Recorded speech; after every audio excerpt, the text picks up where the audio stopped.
Hello, good morning, good afternoon, or good evening, depending on whether you're watching us live or you're watching the recording, also depending on your time zone. So welcome to the 11th session of the second Global Stop Cyberbullying Telesummit, which is sponsored by Google and also by the Portuguese domain name system administrator .pt. These sessions are in total 35. We'll have 38 speakers representing all continents and representing 15 countries. Summit is organized and promoted by me, by also my colleague Sonia Seixas will be joining me in a minute, and also by Luís Fernandes. The three of us are the authors of this book that was published in Portugal in 2016, called Cyberbullying, a Guide for Parents and Educators. Before that, Sonia and Luís have also written Plano Bullying, How to Face Bullying from School, which is targets teachers mainly and educators. And they also wrote another one called Say No to Bullying, Don't Let Them Hurt You. So Sonia is joining me to present this for the idea of welcome, Sonia, sorry. And Thank you. As I usually say, I'm talking from Portugal, from the northern part of Portugal region called Porto, a surrounding of Porto called Rio Tinto. And Sonia, where are you talking from? Hi, everyone. I'm Sonia talking is following us. Yes, I'm talking from Santarém. So feel free to leave a message on Facebook or YouTube, because we're broadcasting to these two channels and also to Periscope, saying where you are and where you're watching us. So tonight we'll be talking about preventing bullying. Begins with building connected and respectful communities. Building connected and respectful communities requires attention, care, and evidence-based strategies. And to talk with us topic, we have invited a guest from Buckingham, and she's with the New Zealand Institute of Wellbeing and Resilience. So welcome, Adrienne. And first of all, thank you for having accepted our invitation to be our guest at this summit. It's a pleasure to be here, and I think it's such an important topic, so I'm really excited that we really are very global in all corners of the globe at the moment. Great. Who are joining us, and we have Fernando Ferreira, who says good night from Portugal in a place called Aroca. Ana Paula Martins also says boa noite, which is good night in Portuguese. You're already learning Portuguese, Adrienne. And also Ana Paula Martins from the municipality where I live, so we are neighbors, more or less. Carvalho is also following us from Gaia, which is on the other side of the city of Porto, on the other side of the river. Carla Soares says, good evening from Lisbon. And Fernando Ferreira says, good books. And Diogo Jacinto says, hiccups all the way. Yes, sometimes my connection is not as good as it should. I have my provider. And to start things off, Adrienne, I would like to, instead of reading the short biography that we usually ask guests, why don't you let us know who in Buckingham is? Who you are? Great question.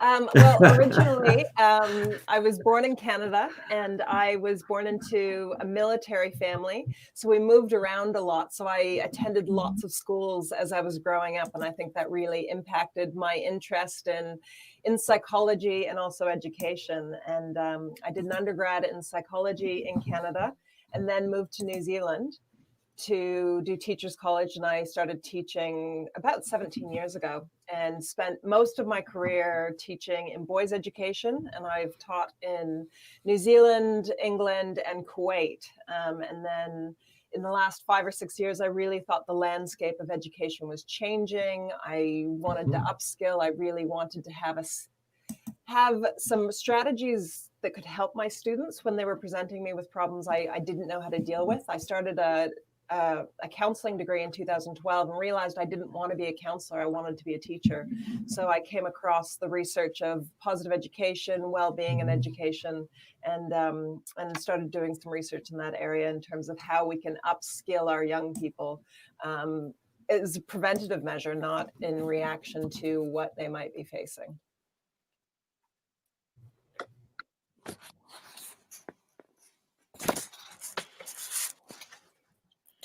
And can I ask you, Adrienne, how,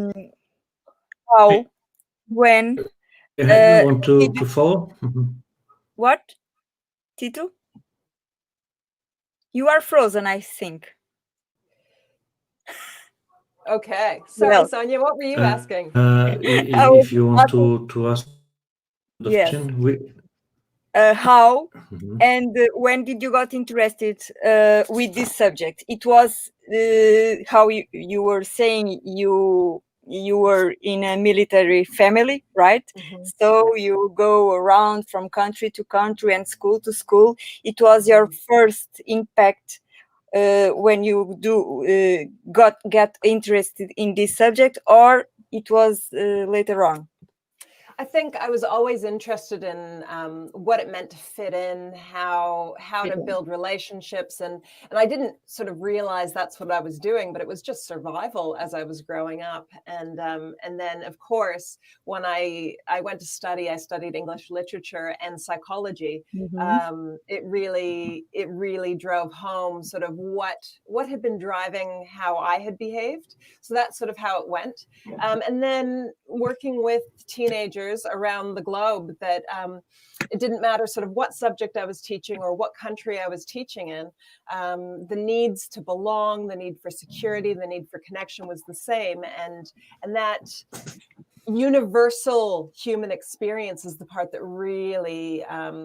really drove home for me. So I think as an educator, I thought that that's the next step for me in terms of what I was passionate about. It was about finding the overlap between people and making sure that people had a sense of belonging and could move forward. And that led me to the research that I've been doing, in which I've found that belonging is the #1 predictor for well-being, a sense of belonging. So it's okay.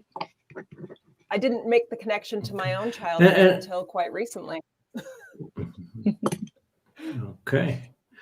And how do you think that the work that you do can help in identifying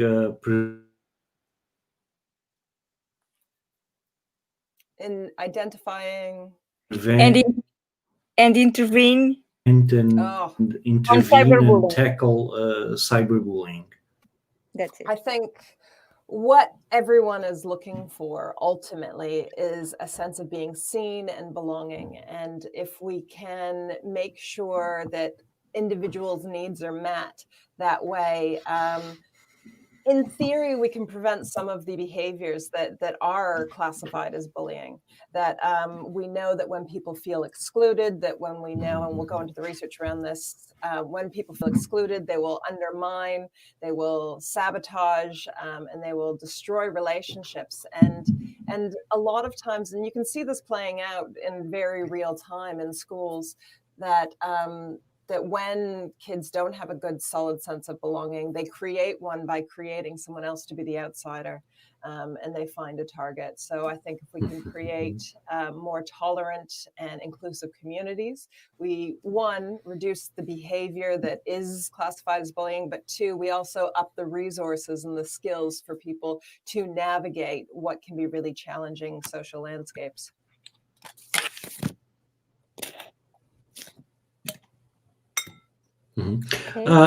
As we were preparing for this session, you have prepared a presentation. I'm going to bring it up on screen, so feel free to move along, and we'll be rude and interrupt you with questions or comments. Okay. That works very well for me. I've spent most of the last 10 years hanging out with teenage boys, so I'd feel a little uncomfortable if somebody wasn't piping in and asking questions. So I am here. And let me also remind the audience that they can feel free to post their questions either on Facebook or YouTube, because we'll bring those questions in for you to answer them. So the floor is yours. Fantastic. Thank you so much. It is such a pleasure to be talking to people who are interested in the same topic I am, this idea that we can prevent bullying, that we can improve the quality of life for the people that we care about, for our young people, and ultimately change where we're moving to and the type of world that we're building is really exciting for me. And the work that I do with the New Zealand Institute of Wellbeing Resilience, we make sure that we're using evidence-based strategies to support well-being, and we'll talk a little bit about why that is. So initially, and I would love you to join in and comment if you can, is just to think of something that you're grateful for today. So we're just going to have a little experience of well-being just at the moment. So it could be something large, like the team that you work with, as you can see the photograph of me and my team, or it could be something quite small. The hot drink, I'm always very grateful for a hot drink, a cup of tea or a cup of coffee. And if that's the sort of thing you can take a moment to really enjoy, I'd love to hear that. But please comment and tell me what you're grateful for today. Sonia, what are you grateful for today? Having my health. Sincerely, my health. Fantastic. Yeah. And Tito, today? Yeah, that health is also a major one. But sometimes I think, sometimes small things. I didn't sleep much this past, so today myself with a 1 hour in the afternoon. So I'm thankful for having the opportunity to have recovered some of my lack of sleep. I think that's so important. And I would love to hear if anyone in the audience would like to comment on what they're grateful for too. It's really important from a psychological point of view that we recognize, of course, the big stuff, but definitely, especially the small stuff, the everyday things. And I know that it's morning here, so I've just had a cup of tea and I'll be having another coffee soon. But if anyone's at home, if it's evening, if you've got a nice hot drink, please lift it up and hold on to it, because the research shows that if you're holding a hot drink, you feel more affectionately and more forgivingly towards the people who are speaking to you. So it would really suit me if you'd have a hot drink in your hands. And we'll talk a little bit about the research around gratitude in education and young people as we go on. So I think the question is, why should we bother caring about well-being? It's a word that's getting a lot of attention at the moment, not to be confused with wellness. Well-being, there's about 30 years worth of research around well-being now, but really the interest has only been in the last 5 or 10 years. Particularly here in New Zealand, it's a term that we use quite a bit. We had a well-being budget a couple of years ago, but we didn't really know what it meant. But what we do know that we need to look at is that there's been an increase in mental illness and stress across the globe. There's a prevalence of bullying. And there's a growing field of research showing positive associations with well-being, knowing that we can both act proactively and reactively to these sort of negative downstream consequences of low well-being. So we know, particularly in New Zealand, bullying is a problem for young people. We are working hard here to address well-being. We live in a small community. There's only 5 million people on the 2 islands, and it doesn't take long here to know people, but we have a really high rate of bullying, and it's not something we're proud of. We have some of the worst bullying in the world as of 2013. And so this is one of the reasons why we really need to address it and look at what's happening here closely in the research that we're doing, and then, of course, the implications globally. If you're interested in looking at the work that we do, we have a podcast called Bringing Wellbeing to Life, and Dr. Denise Quinlan talks to educators across the globe about the impact of bringing wellbeing education into their schools. So this is David Kolpak from St. Peter's in Adelaide, Australia. And I know you guys all can read, but you're also, I'm going to do the hard work for you and I'll read it to you. So what we do is for all of us, not just students. What we have in our personal lives, we bring to school. When we benefit professionally, we take it home, and vice versa. And I think that is so important, that who we are in a classroom, who we are when we're researching, who we are when we're writing books, who we are as parents, they're not separate people. And one of the real problems that I think we have with bullying is this idea that I'm a different person, different places, and really integrating who we are and our emotions and our learning and bringing our whole self to different facets of our lives is a skill we need to teach to young people, but we have to be able to do it before we can teach it to young people.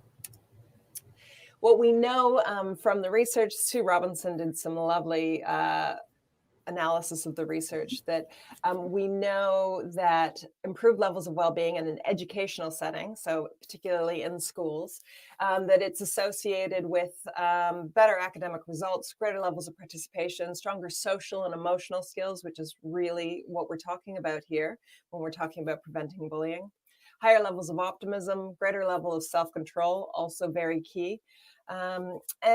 And we do have people saying, well, why would we spend time on well-being? Isn't it a distraction from what we're supposed to be learning? Isn't it a distraction from maths or science or languages?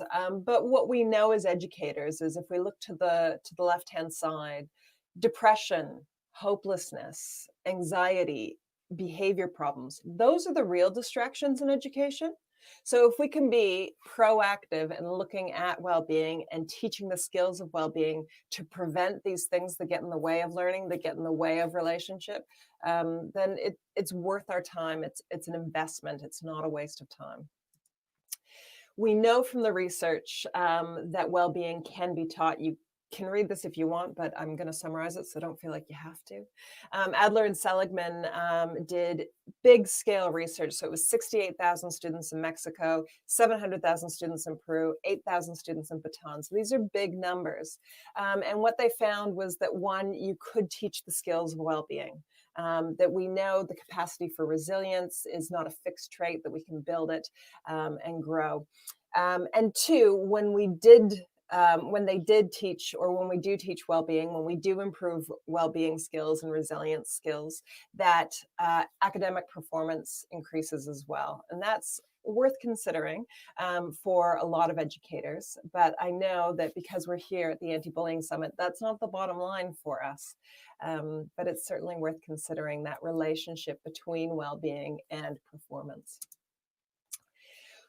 Denise Quinlan and Lucy Hone have done a lot of work across schools for well over the last decade, looking at how we influence well-being. And of course, there's the person, so the teacher, the staff, the student. There's that individual well-being and the skill set there, and the personal factors, the school factors, and then the systemic factors. And it's not simple. And it's a very complex approach when we start talking about well-being. And when we talk about well-being, we do talk about we use the metaphor of swimmers. So we have the swimmers in the swimming pool. We've got the individual skills, and when we talk about young people and their skills of well-being and resilience and navigating and relationship building.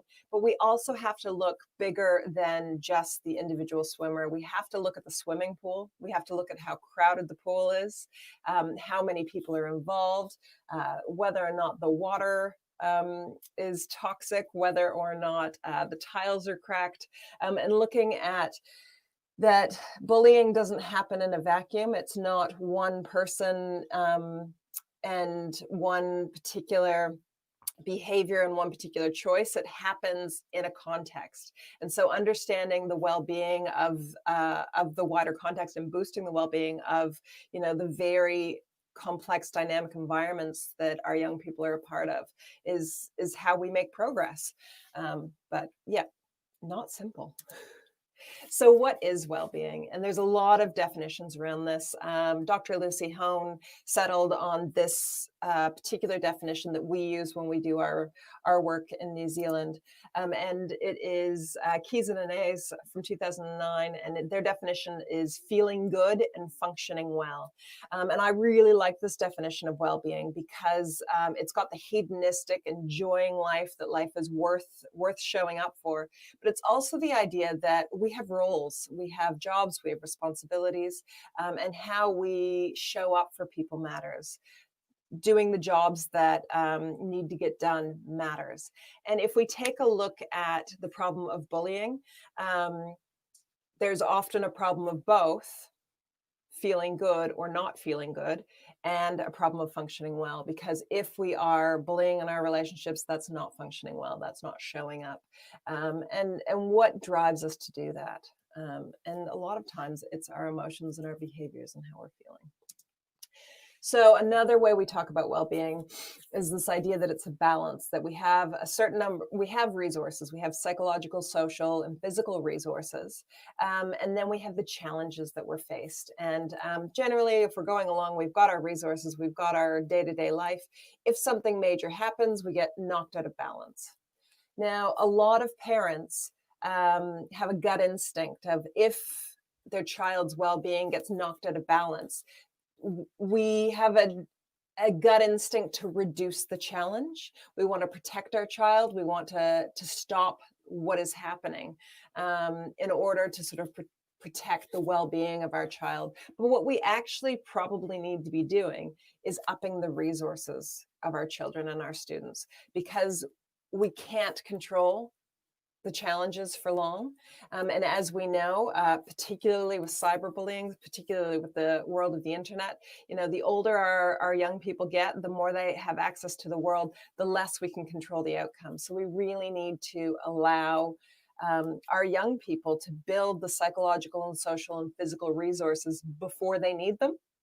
And slowly increase them so they can match the slow increase and sometimes very steep increase of the challenges they face, particularly in adolescence. We know that well-being is both taught and caught, and this is true in education, this is true in schools, it's also true in families. That there's the explicit idea of what is being taught, curriculum, staff PD around well-being, and social and emotional learning, well-being plans for students and staff. There's that explicit bit, but of course, well-being is also caught in how we do things and how we talk to each other. And often this is described at schools as it's just the way things are around here. It's just the way we do things. And both of these really influence staff and students' sense of belonging, staff and students' sense of well-being, and of course that comes into relationship. And what we know about relationship is that positive relationships are the #1 predictor of well-being across a lifespan, which has major implications if we think about healthy, happy relationships and what it means if there is bullying. So one of the things we'll talk about today in terms of really practical strategies is this idea of gratitude. I asked you to reflect briefly on something that you're grateful for and worth considering every day. And this is, we're talking on the personal level of looking at well-being. So if we, that center circle, when we take a look at that diagram of Quinlan and Hone. And gratitude helps us to do quite a few things. One, it helps us to do the right thing. And I think that's so important that if we feel grateful to the people in our community, we are more likely to behave in a pro-social way. So it's not just a feeling, it's a drive for pro-social behavior. We feel closer to people because really gratitude has got sort of 2 cognitive functions as far as I can tell. One is to recognize what is good. Oh, we'll go back. One is to recognize what is good, and 2 is to connect over what is good, whether that be with someone else, as we did earlier, we talked about what we were grateful for, or whether that be with ourselves, taking a moment to connect with ourselves about what we're grateful for, or perhaps a higher spiritual belief. And so we feel closer. It also stops upward comparison. And this is really interesting and very important when we think about young people and social media. If we think about the photographs they see, if we think about that highlight reel that they're getting of other people's perfect looking lives, that actually, if you can be grateful for what you have in life, you're less likely to think the grass is greener somewhere else, or to think that someone has it better. It also makes new toys feel special longer if we practice gratitude. And I think that's important, especially when new iPhones are coming out every other week, that you have a new phone and you feel excited about it for a week, and then the latest one comes out, and the shine comes off pretty quickly if we don't know to practice gratitude. We also know that we cope with the tough stuff, that we navigate disappointment and tragedy better if we have a strong sense of gratitude. And this is something that we can teach. Gratitude kicks in sort of in a developmental way at about 8 years old, but we can use the language long before that and boost it and certainly make it a focus. And it is a practice. We can do it again and again, and we can strengthen our ability to have gratitude. Yeah. Can I ask you a question? Yeah, please do. There, one of the things that I feel is that gratitude also has actions on other people. When we are grateful to other people for things that they have done, it triggers reciprocity. So if I'm nice to somebody, that person will also tend to feel obliged to be nice to me as well. Mm-hmm. Yes, and so in itself, it becomes a relationship where there's different forms of gratitude. There's verbal gratitude, but there's also gratitude through action. So I'm more likely to do this because you did that. And you start building these little positive interactions and spiral up a relationship. And it's really powerful. Exactly right. Which is why, that descriptor of it being a pro-social emotion is a really nice way to look at it, I think, because it impacts how we engage with the world. And when it changes how we act, it changes the world we're engaging with as well. So for young people, particularly adolescents, we know it's a protective factor against mental distress. It encourages social connection. It promotes well-being, it facilitates learning, and we know we can teach it. We know we can develop this in our young people. So it's worth spending some time on. Another strategy that we talk about, it being an evidence-based strategy to support well-being, is a strengths focus. This idea that we are each other's environment, that it is not the chairs and the buildings and the or even the platform, on which we are interacting, whether it be Google or YouTube or Facebook, that those things don't define the environment. It's how we behave and how we interact with the people that make that environment. And that's who it is. So, Facebook isn't a neutral place. It is different for different people based on who they're interacting with, and what's happening there. So let's remember that we are each other's environment, and how we treat each other matters. The VIA character strengths is one sort of set of language that Seligman and Peterson came up with to look at classifying what can go right with people. They're both psychologists who were looking at everything that can go wrong in human behavior in a human life. And if you think of the Diagnostic and Statistical Manual, it's really what can go wrong. And they wanted a manual of what could go right. This is the manual of the sanities, what could go right with people. And through their research, boiled down to these 24 strengths. But of course, it doesn't matter what language we use. It's the ability to see the strengths, and it's the ability to be able to name them and to grow from them. So this is it's an area of research that Denise Quinlan, one of the directors of the New Zealand Institute of Wellbeing and Resilience, is particularly passionate about. And it really has huge impact when it's used effectively in a classroom. And we know that it increases peer relatedness. And we know that students in schools in New Zealand were more likely to stick up for their classmates after a strengths intervention. After they knew their classmates' strengths, they were more likely to protect them on the playground if they were sort of being bullied by other people, which I think is fascinating. So yeah, worth looking at Denise Quinlan's research around that. When we talk about strengths and whole school well-being, we know that we're improving relationships, we engender positive emotions, we increase engagement, and we improve the social climate. So strengths build well-being within people and between people. So it's coming down to that relationship. It changes the context, it changes the environment that we're in, if we have this skill set to build those types of relationships.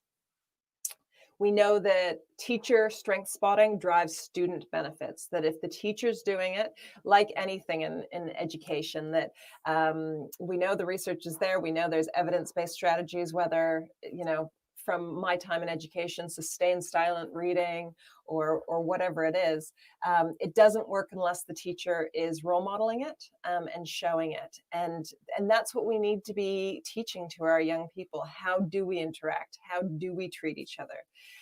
So if we can know and use our own strengths, if we can see strengths in the people around us, even and maybe especially the people that we don't get along with, that aren't like us, that's how we build a healthier community, and a community that's less likely to have bullying in it. We know that strengths increase relatedness, autonomy, and competence, because we understand what we have to bring to the table. And when we know what we have to bring to the table, we don't necessarily have to be on the attack of other people. What teachers observed when using strengths in this short intervention was that the attention was on what was right with students. So that was a nice experience for the educators. It gave students something to be proud of.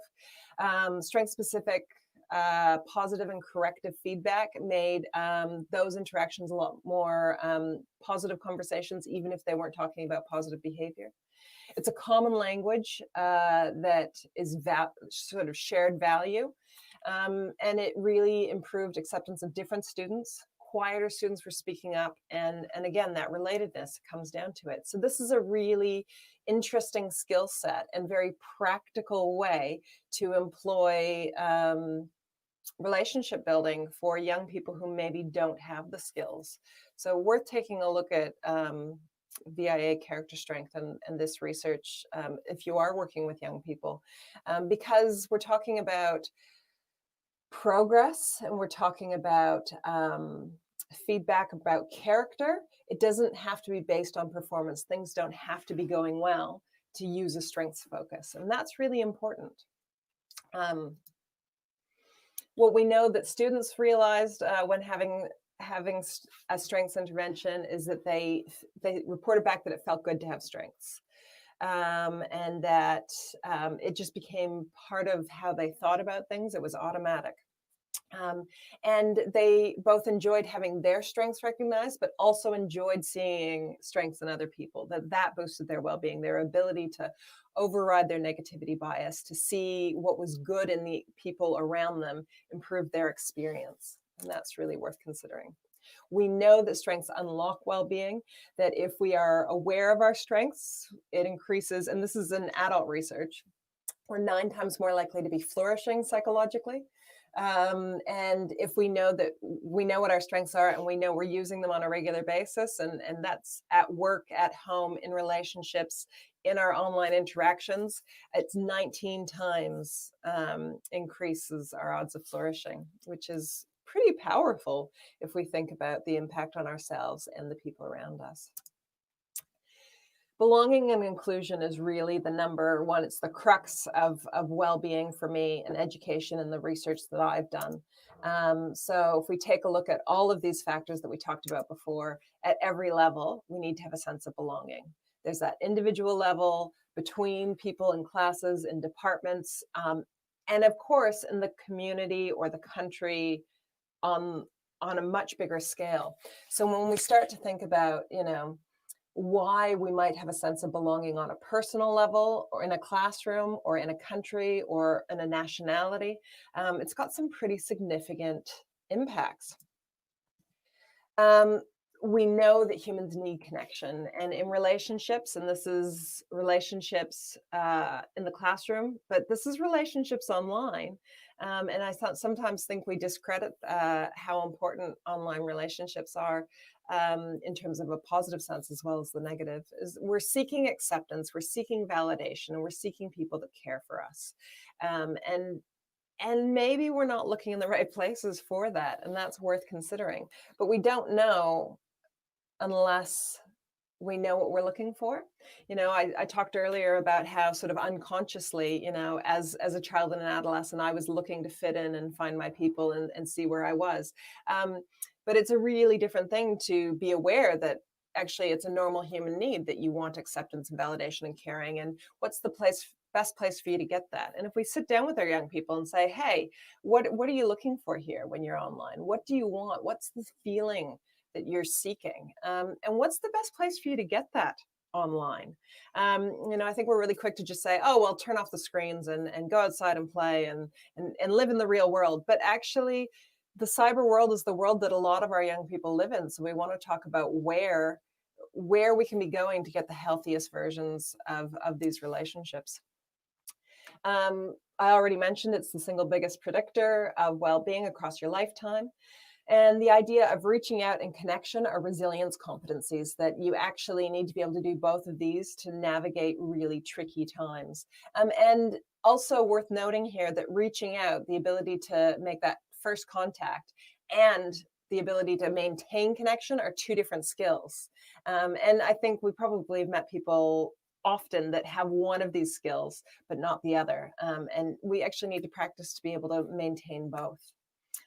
We know that social connectedness predicts health and longevity as well. And this is such a lovely quote: man is a knot into which relationships are tied. Again, it's this idea of community and context, that we don't operate in a vacuum. We are not alone. And how we tie into the people around us matters, because no man is an island. This is really interesting research. So Matt Lieberman and Naomi Eisenberg they were looking at the effects of social exclusion on the brain. And what they found, they had participants sitting in an MRI scanner. And it's worth taking a look at Matt Lieberman talk about this. There's a video of him on YouTube talking about this. And they had this game called Ball Toss. So they're playing a virtual game, a cyber game, where it's not very interesting. They're just throwing a ball to what they think are other participants in other fMRI scanners. And nothing happens except they just click and choose who they're throwing this imaginary ball to. And one of the things that happens is that the ball doesn't get passed to the participant, and then they never get it passed to them again. So what they found was that the participant who was ostracized, who never got given the ball again, there were some really interesting impacts. And in the grand scheme of not being included in things, this isn't, a huge deal. It's not a high level video game. It's not being in a social situation. It's not even people you know. And what they found was that the parts of the brain that lit up were the parts of the brain that light up in physical pain. So really interesting. They've also found that taking paracetamol, or what you call in the States Tylenol, can actually reduce the impact of the physical pain. And I think this is so interesting, because what we know from any good cowboy movie is that alcohol is a really good painkiller. You see the cowboys and they take their swig of whiskey before they, pull out a tooth or a bullet or whatever. We know it's a good painkiller. And we really need to be looking at the relationship between social exclusion and social pain, and our use of alcohol, perhaps, particularly in New Zealand, where we have a really problematic relationship with alcohol and young people. So looking at this idea that you can be sitting in an fMRI scanner playing the most simple computer game in the world, and getting excluded there registers as physical pain in your brain is worth considering. When we feel slighted, when we feel excluded, we have a pain response. And how do we react? When we are hurt, how do we react? And I think in the most basic of terms, if somebody hits you, you hit them back. That's how we're programmed. So what happens when we feel like we've been slighted socially, emotionally, if we're not feeling included? Whether or not that's the case, the perception of that is often going to lead to that, could lead to that really ugly behavior.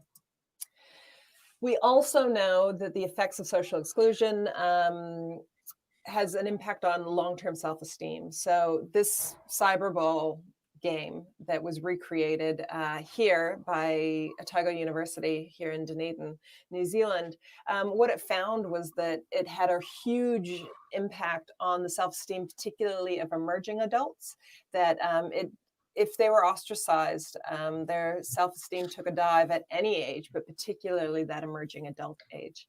But if people were included, it didn't sort of boost their self-esteem.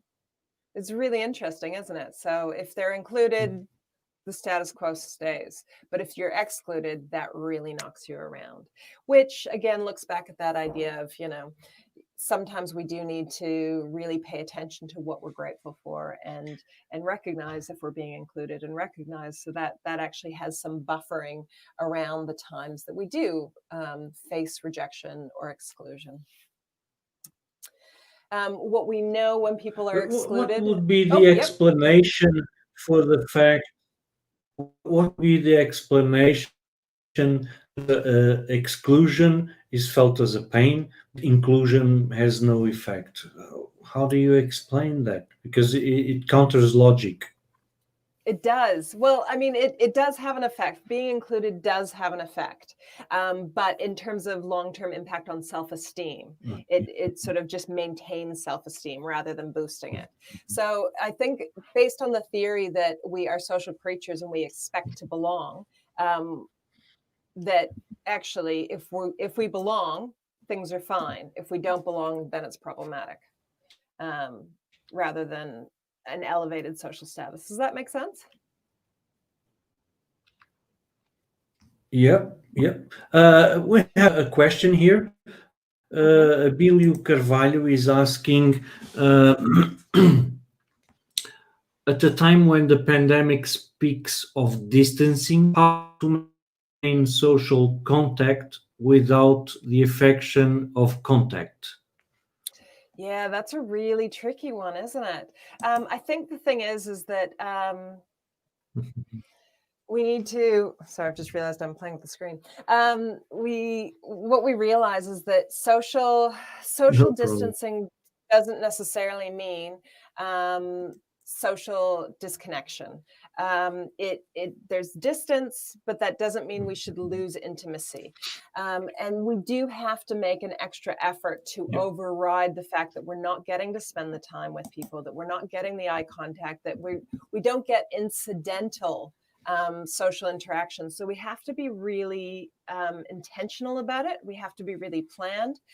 I think one of the big things I realized is that, I'm a coffee drinker. And I thought that I really loved coffee. But what I realized, particularly when we had our very serious lockdown here in New Zealand, and nothing was available and we couldn't leave the house, it wasn't the coffee that I missed. I had coffee in my kitchen. It was the going into a coffee shop. It was smiling at the barista. It was having those interactions. And how do you plan for those incidental interactions if you're not just bumping into people or seeing people casually?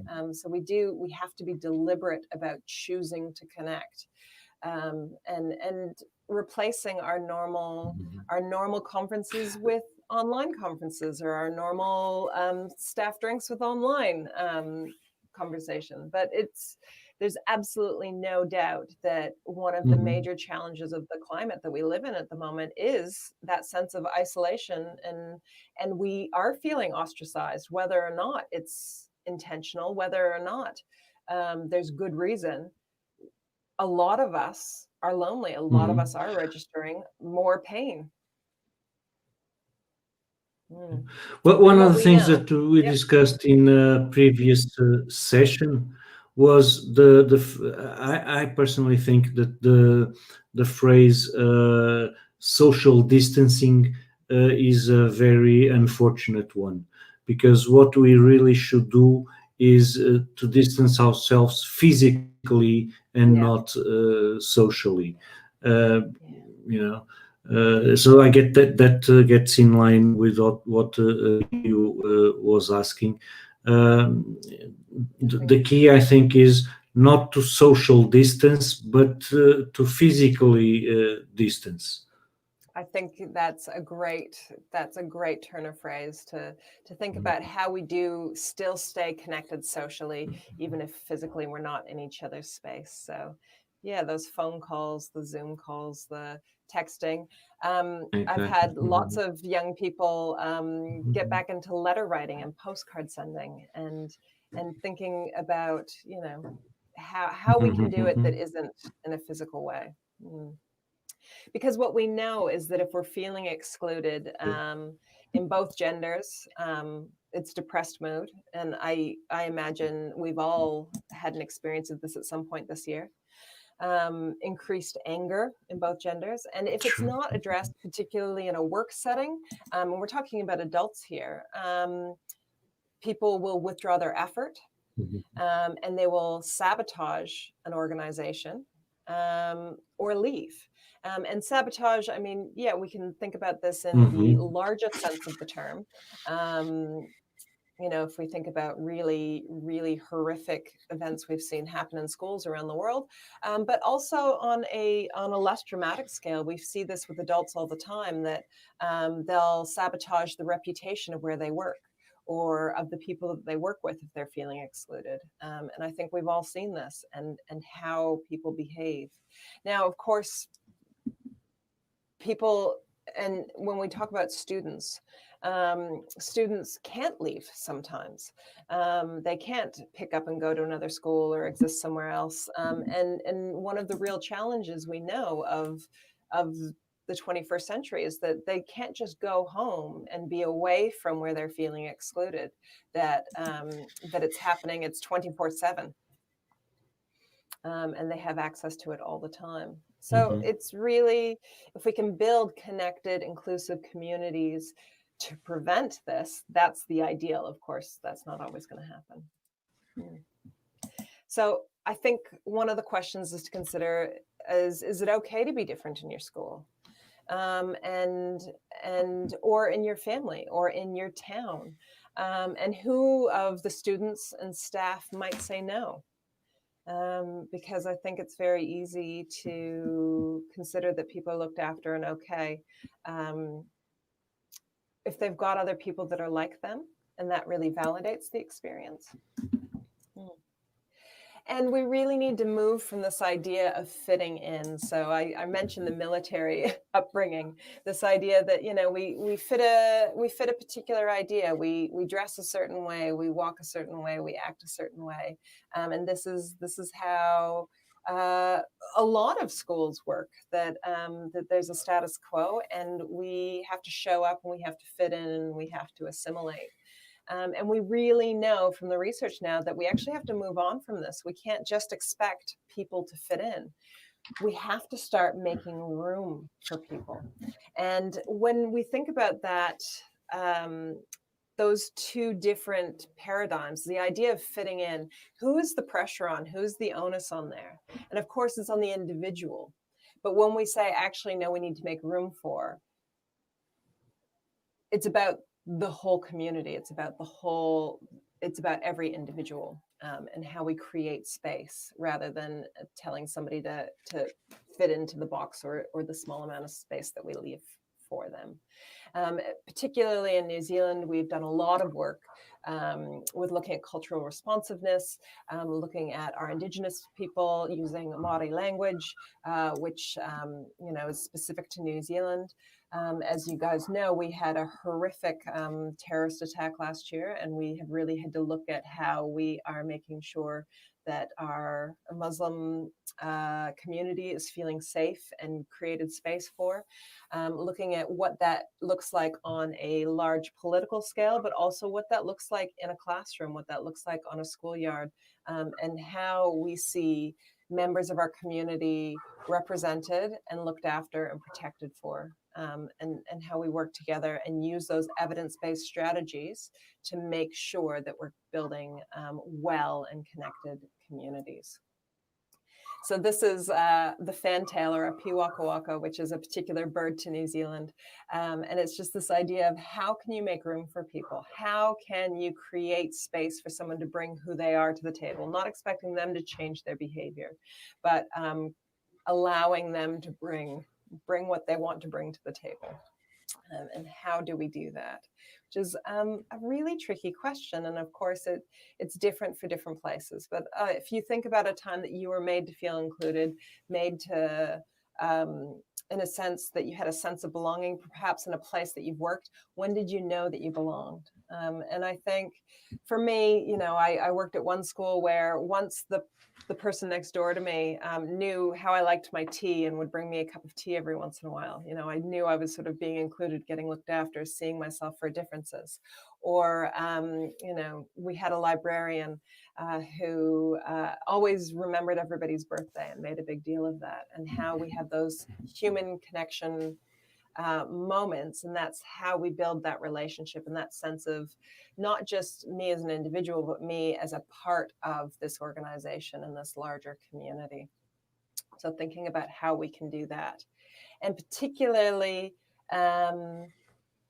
I've seen some interesting educators talk about this. So Glennon Doyle is an American writer who was a primary school teacher, and she said that after the Columbine shooting, she had a colleague who asked her students at the end of every week to nominate who they wanted to sit with the next week, and she'd rearrange the seating plan. But what she wasn't looking for was she was looking for not who was most popular, who wanted to sit with who. She was actually looking for, or the kids nobody wanted to sit with. She was looking for the kids that never got chosen, because she thought that was the first sort of road into exclusion, that they weren't getting recognized, they weren't feeling well connected. And we know that we can actually influence change on how young people build relationships with each other. And be well connected and experience that sense of gratitude and that pro-social ability to build relationship and build positive relationship, which ultimately builds well-being and should prevent a landscape where bullying is rife. So what's one thing you can do to make your community more inclusive? And just think about you on an individual scale. Yeah. One choice you can make in the next week for the people that you work with. Tito, do you have a question? The kids. you were mentioning, yeah, you were saying that the teacher experienced with the kids that nobody wanted to sit with them, and that reminds me and it's interesting because you say that you come from Canada originally, and I think this is experience was born in Canada. A school created a bench for kids that don't have anyone to play with. And the rule is if somebody sits on that bench, the closest has the obligation to go and play with that particular kid. And I found the idea absolutely genius. Yeah, actually, my daughter here in New Zealand, her school does that. It's called the Buddy Bench. And what they do is The they buddy train up bench, exactly. the Buddy Bench, and they, and they're really clearly educated that if somebody is on the Buddy Bench, you go get them, you go see what they want to do. And there's some student leaders in particular that get shoulder tapped for that skill. And it really gives a sense of purpose for the students that are wrapping support around, as well as the student who might feel excluded. Absolutely. So it's pretty phenomenal.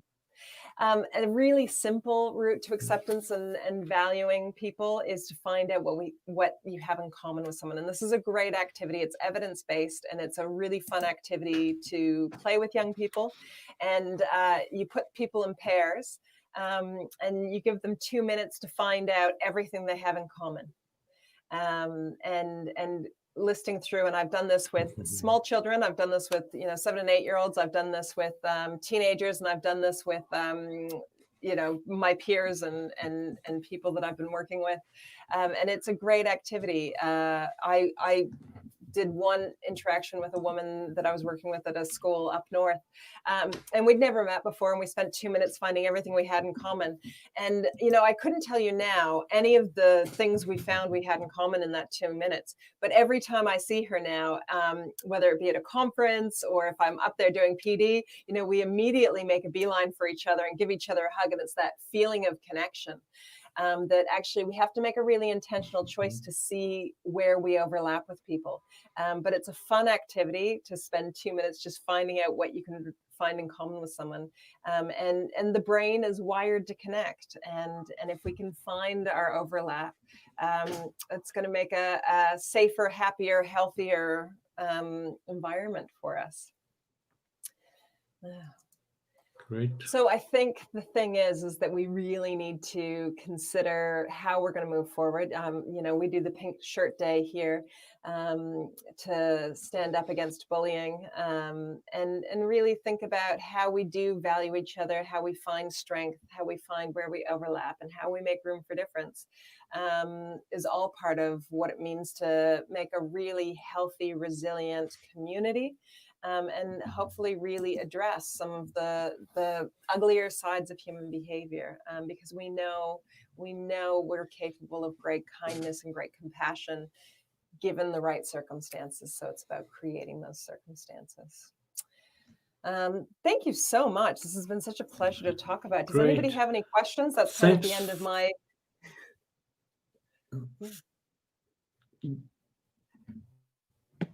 Yeah, that was what I was going to ask. If anyone who's following us has any questions for Adrienne, please feel free to ask them in the comments, being it on Facebook or YouTube, and I'll bring those comments to the screen. But meanwhile, while we see if we get any questions, I will you to let us know a bit about this New Zealand Institute of Wellbeing and Resilience that I believe was recently published, which is the Educator's Guide to Whole School Wellbeing, a practical practice, process, and effective implementation. What can you tell us? It's a phenomenal book. So Lucy and Denise published this earlier this year. And as I was reading it, I thought, wow, this would have been really useful 5 or 6 years ago when I was trying to implement a well-being program at the school that I was working at, that they've worked with dozens and dozens of schools across the globe about how they've been tackling well-being and relationship with on a systemic level within schools.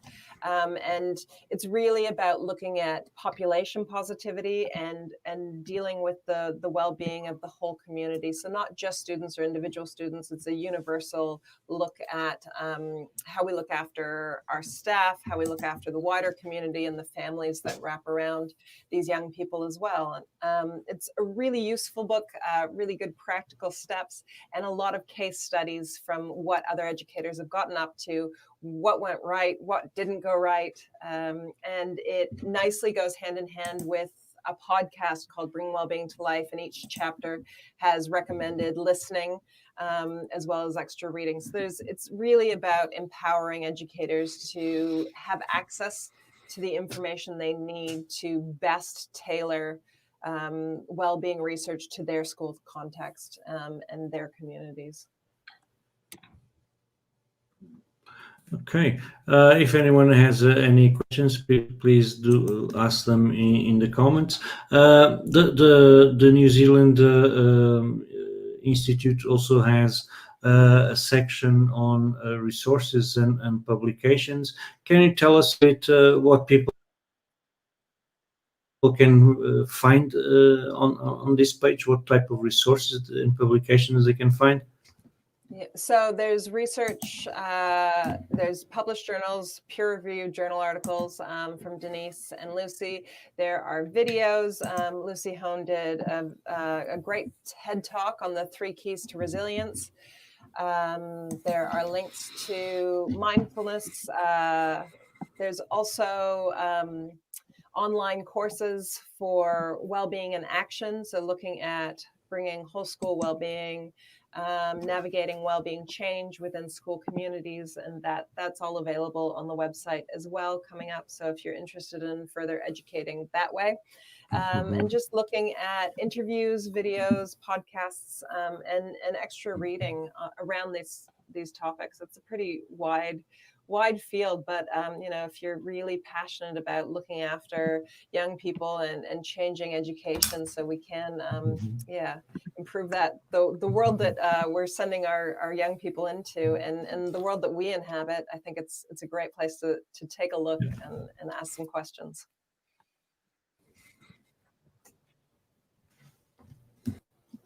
I make a final remark? Yes, just let me tell this one. I do recommend the TED Talk Lucy did. I watched it and must. Sorry, Sonia, go ahead.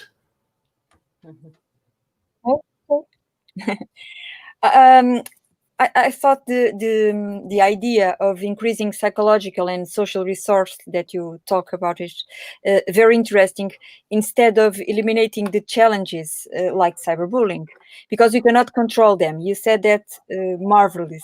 And I was wondering, because it seems that nowadays we have a tendency, parents try to avoid or reduce obstacles or situations of frustration for their children. And I think in reality, they are being an obstacle of their children's growth. And it's something that worries me. They focus on the obstacles, but not in the strengths. So I think your presentation, it was fabulous in this way. Oh, good. I mean, and it's so interesting because I was an educator long before I was a mother. And then I became a mother, and those instincts kick in, and they're not logical. You do want to go and control and fix and keep things as everything. Yeah. And it's not helpful. And as an educator, I know it's not helpful, but as a mother, I have to remind myself, actually struggle is a part of life. Learning how to navigate these things is going to let them build the resources to succeed in a complex and challenging world. Precisely. Yeah. Abilio Carvalho also has a question. He's asking, will New Zealand students have similar characteristics in terms of teaching with European students, or did there exist differences? What is the opinion of Adrienne Buckingham? Well, do we mean European students in New Zealand, or do we mean, because so we talk about, in New Zealand, we talk about European Pakeha students, so of European descent in New Zealand, versus Indigenous Māori students, and then we also have Pacifica students, and in terms of a multicultural nature.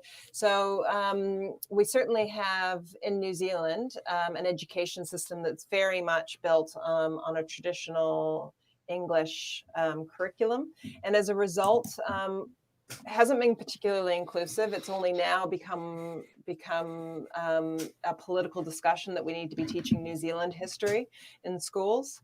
Having taught in England and taught in New Zealand and taught in Kuwait, really interesting that, I mean, obviously I'm working in very particular schools, but, you know, what we choose to value and what we're teaching across traditional education tends to be the same. And it's not particularly inclusive. And that's something that we are upskilling on and trying to expand our skill set. And think about sort of a bigger picture, because of course it's a very different world than when we were educated. And to think that I might still be teaching content that I was taught at school is kind of blows my mind. But really consider, how we're choosing to do things differently. And I imagine that, you know, in every area of the world, we need to start considering how much of us and what we're teaching is historical, and how much of it is skills moving forward. I mean, I think one of the great things New Zealand does for the curriculum is that it's very skills-based, not content-based. But a lot of us are using the content we learned to teach these skills. So learning to update and upskill and do things differently, I think, is probably the key. Okay. One last question. I saw this graphic where I got. I believe it was on your website, and because it's also from Queensland and home, I wonder, does this reflect how you call it, your system, the system that you are that you have, the framework that you have created for building a whole school well-being? Yeah, this is the framework that that the New Zealand Institute of Wellbeing and Resilience uses, and it's also how the book is based. It sort of uses this framework to explain, the structure. Thank you, for the chapters of the book.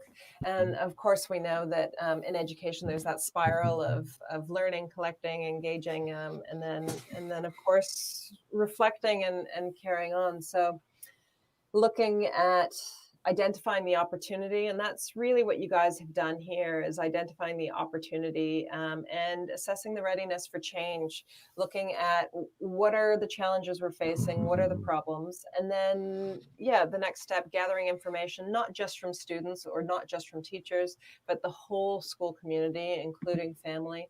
How do we change, on a societal, on a cultural level? How do we build well-being as a priority, and moving through these cycles?